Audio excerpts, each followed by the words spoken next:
नमस्कार दोस्तों, honest critic में आपका स्वागत है। उम्मीद करता हूं कि आप सभी बहुत ही अच्छे होंगे। इस वीडियो में हमारे कुछ इंपॉर्टेंट अपडेट्स आप लोगों को जो अभी दिए हैं, उन्हीं इंपॉर्टेंट अपडेट्स को लेकर हम डिस्कस करेंगे, प्लस उस पर एनालिसिस करने की कोशिश करेंगे। तो चलिए वीडियो को क्विकली शुरू करते हैं। इम्पोर्टेंट अपडेट्स में धीलन जी ने ये बताया कि अभी रिसेंट में कोई स्टूडेंट है जो एक फाउंडर भी है, तो उन्होंने क्या किया कि जो किसी इंस्टीट्यूट में उन्होंने ज्वाइन किया होगा या फिर उन्होंने अप्लाई किया होगा, तो वहाँ पे जब वो ज्वाइन कर रहे थे या उन्होंने अपना एडमिशन कराया होगा, तो उस समय जो मतलब ईमेल का जब डिटेल मांगा, तो उन्होंने ईमेल का जो एड्रेस है वो उनको शेयर कर दिया था इंस्टीट्यूट को। तो अब उस इंस्टीट्यूट ने सारे जो लॉगिन क्रेडेंशियल्स हो गए या फिर ऑनलाइन पोर्टल एक्सेस करने के डिटेल्स होंगे, बहुत सारी चीज़ें आजकल तो ज़्यादातर ऑनलाइन ही होता है, तो वो डिटेल्स उन्होंने उनके ईमेल पे भेज दिया है।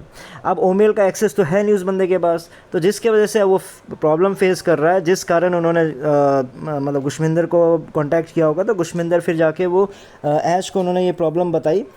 तो ऐश ने तो अब प्रॉब्लम इस अपडेट का ये है कि ऐश ने उसका सोल्यूशन निकाला नहीं निकाला, उस बंदे का हेल्प हुआ नहीं हुआ, उसने गुशमिंदर ने कुछ भी इस बारे में नहीं बताया। हाँ, बस ऐश ने आप लोगों के लिए ये मैसेज भेज दिया कि ओ मेल बहुत ही जल्द आपका एक्सेस होने के चांसेस हैं। बहुत ही जल्द आप लोग उस ओ मेल को OES के अंदर ही एक्सेस कर पाओगे।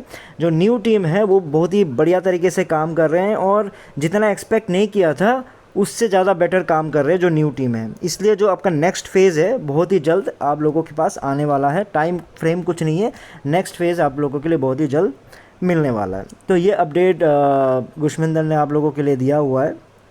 लेकिन जैसे कि हम लोगों का हमेशा से पहले से इस चैनल का पर्पज़ यही रहा है कि जो भी अपडेट्स आते हैं उनको एनालिसिस करना बहुत ही ज़रूरी है। और मैं क्यों हमेशा से ये एनालिसिस करता था, क्यों ऐसे बातें करता था, तो वही पॉइंट मैं आपसे रखता हूँ। और इस जो अपडेट है इनको भी एनालिसिस करके देख लेते हैं। हमेशा से जो अंधभक्त हैं उनकी शिकायत क्या रहती थी, अरे यार तुझे क्या फ़र्क पड़ रहा है, तूने रिफ़ंड ले लिया या फिर तू फाउंडर है नहीं है तो अपना चेहरा नहीं दिखाता, तुझे क्या फ़र्क पड़ने वाला है, क्यों एनालिसिस करता रहता, हमें अपने आप पे छोड़ दो, हम देख लेंगे जो भी होगा, है ना। तो ऐसी बातें ये अंधभक्त किया करते थे। क्यों? क्योंकि 2022 में हमने एनालिसिस किया। क्या एनालिसिस किया कि भैया हमने एनालिसिस किया कि दोस्तों कि आपका जो बोनस आपके जो जितने आपके फाउंडर्स कर रहे हैं, जितने आपके लीडर्स कर रहे हैं, जितने आपके कॉपी ट्यूबर्स कर रहे हैं, वो आपको नहीं मिल सकता। एनालिसिस करके बताया, कैलकुलेशन करके बताया, नहीं बोनस इस कारण से आपको नहीं मिल सकता क्योंकि ऐसा पॉसिबल ही नहीं हो पा रहा है। और लॉन्च भी इसलिए नहीं हो सकता, कुछ रेडी दिख ही नहीं रहा है। जो भी चीज़ आपको ला के दिखा रहे हैं वो सब ऐसे ही दिखाने के लिए दिखाया जा रहा है, ऐसा कोई सॉलिड उस पर कुछ भी आपका होता हुआ नज़र नहीं आ रहा है, जिसकी वजह से लॉन्च नहीं हो सकता। लेकिन हमेशा से कमेंट यही आता है कि 1 महीना रुको, उसके बाद हम आपको दिखाएंगे। 1 महीना बाद रुको तो तुम्हारा मुंह बंद होने वाला है। 2020 फिर दिसंबर तक रुको, तुम्हारा चेहरा उतर जाएगा। तो वो दिसंबर 2022 निकल गया। उसी तरह से जब 2023 में जब आपका अगस्त के महीने में जब SEC का केस हुआ, तो उस समय जब अचानक लॉन्च कर दिया ओ कनेक्ट को, मैंने क्लियरली आपको बोला कि परचेज़ मत कीजिए क्योंकि ओ कनेक्ट मार्केट के लिए रेडी नहीं है। क्योंकि हमने एनालिसिस करके बताया, कैलकुलेशन करके बताया, सब कुछ बताया, ट्रैफिक नहीं है, एस के पास ट्रैफिक नहीं है, इस बात को भी आप लोगों को बताया। और जो ट्रैफिक है भी, जो एस जो ट्रैफिक बोल रहा है वो ट्रैफिक कुछ नहीं है। जैसे आप ही लोगों ने बहुत बार लॉगिन करके देखा होगा, OES पे ट्राई किया होगा, जिसके वजह से बहुत सारे अनवांटेड और मतलब जिसको आप बोला जाता है ऐसे बिना मतलब का लॉगिन बन गया था। मैंने ही कम से कम 4-5 ट्राई करके देखा था कि कैसे लॉगिन होता है, जब नया वेबसाइट आया था, है ना। तो वो ट्रायल बेसिस पे जितने लोग ने जैसे आपका मतलब लॉगिन करके देखा, तो उसी को उन्होंने ट्रैफिक बना दिया। जैसा अभी रिसेंट में भी वही घटना हुआ था। 7 मिनट में, पता नहीं क्या, मैं तो भूल गया फिर से अपडेट, कि इतने घंटों में इतना आपका लॉगिन, इतना ट्रैफिक आना शुरू हो गया था। वो जानबूझ के ऐश ने डाला था ताकि आप लोग थोड़ा सा खुश हो सको। तो मैं ये सब बातें क्यों याद दिला रहा हूँ, इसलिए याद दिला रहा हूँ कि 2022 में मैंने आप लोगों को याद होगा कि ओ मेल का भी मैंने एनालिसिस करके बताया था। ओ मेल का जब एनालिसिस किया था, जब ऐश ये बोल रहा था कि आज के बाद से मैं ओ मेल छोड़ के कुछ भी यूज़ नहीं करूँगा, ओ मेल अब नेक्स्ट लेवल पर पहुँच गया, ये है वो है, पता नहीं दुनिया भर के तारीफ़। और आपके सारे कॉपी ट्यूबर्स से लेके सारे लीडर्स, सारे टेकमैन से लेके सारे कौन सा मैन है, सब लोगों ने तारीफ़ के पुल बांध दिए थे। तब मैंने बोला था कि भैया ओ मेल के जो मैंने चीज़ें देखी है इनमें ये कमी है, वो कमी है, इतनी सारी तो कमी है। तो आपने जो बनाया बहुत बेसिक बनाया। जब बेसिक बनाया, ठीक है, बेसिक बनाया, आपने ओ मेल बना दिया बोल दो, एक मतलब ईमेल बना दिया बोल दो, उसको इतना बड़ा चला कि हम दुनिया फाड़ देंगे, दुनिया का ये कर देंगे, दुनिया का वो कर देंगे, ये बन जाएंगे, वो बन जाएंगे, वो सब मैंने बोला था कि इन जुमलों को मत जोड़ो। आपने बना दिया ठीक है, लेकिन जो चीज़ जो फीचर्स आप में है ही नहीं, जो चीज़ को आप कहीं पे दिख ही नहीं रहा है, उस चीज़ को इतना बड़ा बड़ा के क्यों बोल रहे हो कि जिससे क्या हो जाता है कि जितने गरीब फाउंडर्स हैं जिनको टेक्नोलॉजी से मतलब नहीं है, वो क्या पागलों की तरह पीछे पड़ जाएंगे, इन्वेस्ट करने लग जाते हैं, ओमेल यूज़ करने लग जाते हैं। उसी गलती के वजह से अगर हमने एनालिसिस किया था उस समय, अगर मान लो जो भी बंदे ने, इस स्टूडेंट ने अगर सुना होता, वो एनालिसिस को प्रॉपर तरीके से समझा होता कि डेटा सेंटर भी कोई मतलब होता, ओमेल तो ये हमारे मतलब ऑन पैसिव ने दे तो दिया है, लेकिन इसका जो डेटा है कौन से सर्वर में सेव हो रहा है, क्या वो सर्वर का सच में उसका अपना सर्वर है या फिर वो ख़रीद के रखा हुआ है, अगर ख़रीद के रखा हुआ है क्या वो पर मंथ का जो सब्सक्रिप्शन का फ़ीस है ऐश दे भी पा रहा है कि नहीं दे पा रहा है। तो वो सब जानना ज़रूरी था ना, क्योंकि ऐश को तो ये लगा ही नहीं था कि भैया कोई इतना मतलब अर्जेंट, मतलब बहुत ही इंपॉर्टेंट चीज़ों के लिए भी ओमेल दे दिया जाएगा। ऐश ने तो बस एक तुक्का खेला था कि ओमेल बना देते हैं, लोगों को छा देते हैं और बोल देते हैं कि ऐसा है वैसा है।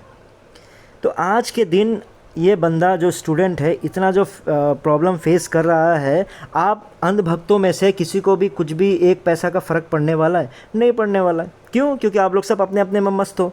जितने कॉपी ट्यूबर्स है, किसी को कुछ फ़र्क पड़ने वाला है? नहीं, सब अपने अपने में मस्त है। किसी टेकमैन को फ़र्क पड़ने वाला है? कौन झेल रहा है? कौन झेल रहा है? वो स्टूडेंट झेल रहा है। क्यों? क्योंकि ओमेल का एक्सेस नहीं है। अगर यही चीज़ आप लोगों ने दुनिया भर का तारीफ़ ना करके उस समय थोड़ा सा एनालिसिस किया होता, नहीं अभी थोड़ा देख लो, हम तो यही बोलते हैं ना हर बार, नहीं ये प्रॉब्लम हो सकता है, ये प्रॉब्लम हो सकता है, क्योंकि ये दिख रहा है, उस समय दिख रहा है। एडवांस में जब हमको दिख रहा है, टेकमैन को नहीं दिखता है। आपके जितने कॉपी ट्यूबर्स तो क्यों दिखेंगे भैया, वो तो उस लायक है नहीं। जितने भी आपके जो बड़े बड़े धुरंधर बनते हैं, वो सब उनको एडवांस में दिखता ही नहीं है। जो चीज़ एक नॉर्मल इंसान को दिखता है उनको नहीं दिखता, क्योंकि वो लालच के, ये नहीं कि उनके पास दिमाग नहीं है, वो क्योंकि वो लालच के उसमें बंधे पड़े हैं। तो ओमेल से आज तक किसी को कुछ फ़र्क नहीं पड़ने वाला। सब लोग जो बोलते हैं ना क्या बेकार एनालिसिस कर रहा है, क्यों कर रहा है, एडवांस में इसलिए हो रहा है। अगर इस स्टूडेंट ने उस एनालिसिस को समझा होता, या फिर सर्वर के बारे में समझा होता, डेटा सेंटर के बारे में समझा होता, क्या सच में जो इनकी टीम है वो इनका अपना डेटा सेंटर चल रहा है नहीं चल रहा है, सच में अगर कहीं पे उनको मतलब एनालिसिस किया होता, तो वो कभी भी गलती नहीं करता जोश जोश में। कोई बंदा क्यों ओमेल दे दिया बताओ? क्यों? क्योंकि उसको जोश दे दिया, ऑन पैसिव ये है, ऑन पैसिव वो है, ओमेल आ गया, ये है वो है, तो दे दिया उसने भक्ति में। प्यार है ना, ओमेल भाई अपना क्रिएट हुआ है तो प्यार में दे दिया, लेकिन उस प्यार का नतीजा आज वो भुगत रहा है ना। अरे भाई कोशिश तुम कर रहे हो अलग बात है, चीज़ें तुम चला रहे हो, एक्सपेरिमेंट तुम कर रहे हो अलग बात है, लेकिन उस चीज़ को ऐसे बड़ा चढ़ा के मत बुलाओ कि किसी का ज़िंदगी ख़राब हो जाए। तो उस बंदे को भले ही वो कोई बड़ी बात नहीं हो सकता है, वो ईमेल एड्रेस चेंज करवा के रिक्वेस्ट करके जीमेल दे के कुछ भी हो सकता है, लेकिन ये सब प्रॉब्लम क्यों फेस हुआ? ऐसा ही प्रॉब्लम, ये तो सिंपल सा प्रॉब्लम है दोस्तों। और अंधभक्तों में आपको बता दो, ये बहुत ही सिंपल सा प्रॉब्लम है। मैं आवाज़ और क्वेश्चंस इसलिए उठाता हूँ कि ये जो गलत इन्फॉर्मेशन के वजह से, गलत सपनों के वजह से, गलत आपके एनालिसिस के वजह से, और इस तरह से जो गलत आपके जो ये आपके जितने भी गुशमिंदर से लेके जितने भी लीडर्स हैं, ये लोग जो आप लोग को सुनाते हैं, समझाते हैं, और ये जैसे विश्वकर्मा जैसे लोग हैं जो आप लोगों को कहानियाँ सुनाते हैं, इसके वजह से कितने गरीबों का क्या क्या प्रॉब्लम हो आप लोगों को समझ में नहीं आ रहा है। आपकी दुनिया छोटी सी है, उसी में आप मस्त हो। अरे मुझे क्या फ़र्क पड़ने वाला है, तुम कौन हो, तुम क्यों बीच में उंगली करते हो, तुम अपने पास रहो, उंगली वाले को उंगली काट देंगे, ये कर देंगे वो कर देंगे। क्योंकि आप लोगों को गरीबों से मतलब नहीं है, क्योंकि आपको समझ में नहीं आता कि इन चीज़ों की वजह से किसको क्या प्रॉब्लम हो रहा होगा, कितने गरीब को क्या झेल रहा होगा। एक एक बंदा जो, अगर ऐश ने बोला होता कि भाई एक बंदा एक ही ले सकता है, तब भी बहुत सारे लोग बच जाते। कितने लोगों ने 10-10, 15-15, एक ने तो 144 लेके बैठा हुआ है, अभी रिसेंट के वेबिनार में बोला। तो वो बंदा सिर्फ सोच के देखो, 12 लाख के आसपास तो सिर्फ उसने उसमें दे दिया होगा, है ना, $97 मतलब दिखा के, बाकी उसने वो कनेक्ट लिया होगा, तो फिर क्या चल रहा होगा। तो ऐसे कितने मजबूर लोग पड़े हुए हैं, इनका आवाज़ कौन उठाएगा? आपके सिर्फ कमेंट कर देने से हो जाता है कि अरे तुम कौन हो, चेहरा दिखाओ, चेहरा नहीं दिखाओगे तो हम विश्वास नहीं करेंगे। अरे तुम्हारे विश्वास करने ना करने से क्या प्रॉब्लम हो रहा है? प्रॉब्लम मुझे ये है कि इस तरह के जो स्टूडेंट हैं जो फंस जाते हैं, जो गरीब लोग हैं जो पैसों के टेंशन की वजह से फंसे पड़े हैं, उनके लिए मुझे सोचना है, इसलिए मैं एनालिसिस करता हूँ, मैं टाइम पास नहीं करता। तो कंक्लूजन में आपको दोबारा बताता हूँ कि ये जो अपडेट्स आते रहते हैं ना कि बेटर, पहले से बेटर कर दिया और एक्सपेक्टेशन से ज़्यादा कर दिया, ओवर डिलीवर कर दिया, ये सब जार्गन्स है, ये ऐश का बड़बोलापन है। जो मतलब मैं पहले से भी आप लोगों को कहता कि जब भी ऐश मीटिंग में आता था ना, इतना कैजुअल रहता था क्योंकि उसको पता था कि जो मैंने अपडेट पिछले हफ्ता दे के आया था, उस अपडेट को लेके इस बार बताने के लिए कुछ है ही नहीं। तो वो क्या करता था कि देखा जाएगा, मैं आ जाता हूँ, उसके बाद जो उस सिचुएशन में जो मुझे बोलना होता है वो मैं बोल दूंगा, जिसकी वजह से वो उस समय उस मोमेंट पे जो बोलना होता है ना, बस वही बोलता। उनके पास कोई एग्जैक्ट अपडेट नहीं होता था। मैं हैरान रहता था कि एक सीईओ कैसे बिना एक आपके प्रॉपर उसके थ्रू आ जाता है, प्रिपरेशन के थ्रू आ जाता है कि मुझे आज ये बोलना है, मुझे वो बोलना है। 3-3 घंटा आप सोच के उनको सुनते थे और कभी भी उस पूरे 3 घंटे में आपको कभी भी ढंग का बात मिलता था जो पिछले हफ्ते उन्होंने बोला था कि ऐसा कुछ कर देंगे, उससे रिलेटेड कोई ढंग का बात कभी भी नहीं मिलता था। क्यों? क्योंकि वो इस हिसाब से आ जाते थे कि यार वो अपडेट को लेके जो मैंने दिया था वैसा कुछ अपडेट था ही नहीं, वो तैयार था ही नहीं, मैंने उस समय बोल दिया, लेकिन अब तो टाइम आ गया, अब क्या करूँ, फिर टाइम पास। तो प्रॉब्लम क्या है कि ऐश अगर बोलता है कि ओवर डिलीवर कर दिया, मोर देन एक्सपेक्टेशन कर दिया और इतना ज़बरदस्त कर दिया, तो ऐश टेक्निकल बंदा नहीं है। तो उसका जो एक्सपेक्टेशन है, उसका जो विज़न है, उससे ऑन पैसिव को सक्सेस नहीं मिल सकता जब तक कोई ऐसा बंदा ना आ जाए ऑन पैसिव पे कि कोई एक प्रॉपर तरीका, एक नया सोल्यूशन निकाल के ले आए। ये ऐश के सपने और ऐश के जो गरीबी मिटाने वाला जो फार्मूला है, ये फ्लॉप फार्मूला है। इससे गरीबी नहीं मिट सकती, ना ही आप लोगों को 1 रुपये की कमाई हो सकती है। और अभी तो ऐसे भी कमाई नहीं हो पाएगी क्योंकि अभी ऐश का पूरा ध्यान एसईसी के केस पे है। क्योंकि आप लोगों को लग रहा होगा कि ये नॉर्मल चीज़ें हैं, लेकिन इंटरनली क्या क्या चल रहा है आप लोगों को पता ही नहीं है। ठीक है, तो ऐश का सारा झंझट ये कर रहा है, ऐसा नहीं है कि ये सब नहीं कर रहा होगा, ये सब कर रहा है, लेकिन ये सब कुछ नहीं होने वाला। ये दोबारा आपका ओईएस आएगा, आप उस पर लॉगिन करोगे, फिर टाइम पास करोगे, फिर दिन निकलेंगे। ये 2026 तक तो ऐसे ही खींचा हुआ ट्रायल एसएससी का।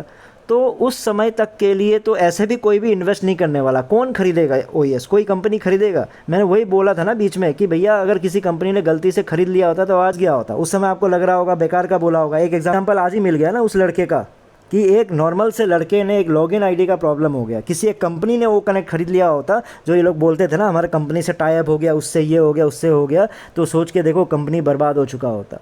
इसलिए बड़बोलापन करने से अगर बिज़नेस चलने लगे तो ऐश जैसे बहुत सारे धुरंधर अभी तक कितने बड़े बड़े मिलियनर और बिलियनर बन चुके होते और मतलब एक यूनिकॉर्न कंपनी बना दिए होते।